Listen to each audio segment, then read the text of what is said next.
Why are we crying? Because once we understood the significance of the Beit HaMikdash, you'd actually cry every day. A little bit every day.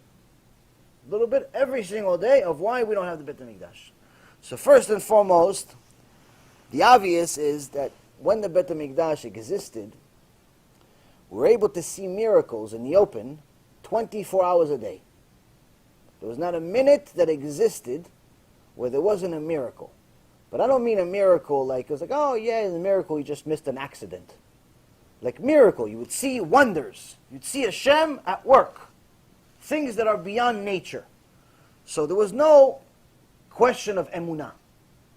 There's no question of whether God existed or not.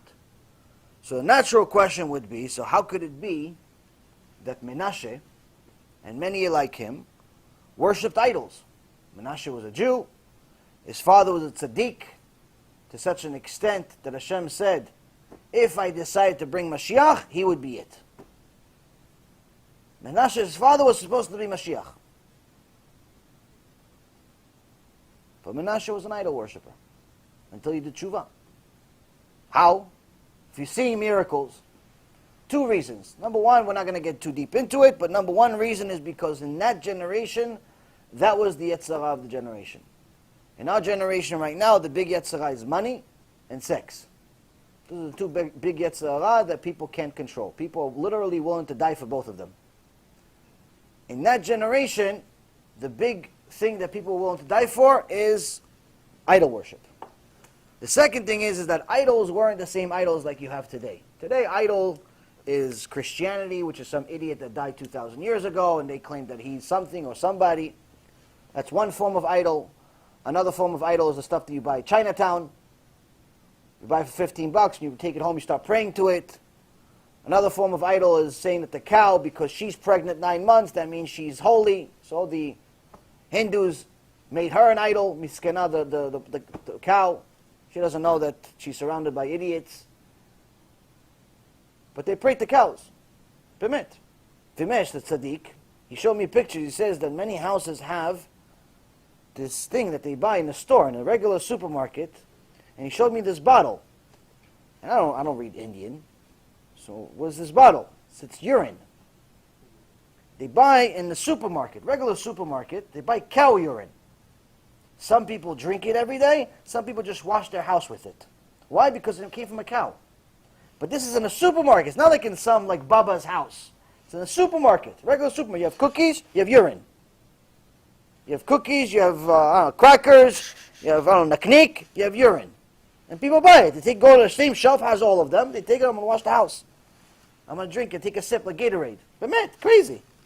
You can't make this stuff up. I know it sounds insane, but this is what's happening. So there's another form of idol. There are thousands and thousands of forms of idol, but unfortunately the biggest idol of all is money. People worship money. When it says God, in God we trust on a dollar bill, unfortunately most people translate it as the dollar is the God that they're talking about. That's why they work overtime, that's why they're willing to get divorced over money, not talk to their brothers over money, must kill each other over money. So this is an idolatry that we have now. In the old days, we had different type of idolatry, where they actually prayed to statues. But the statues were not like the statues of today. The statues of days past were statues that actually had power.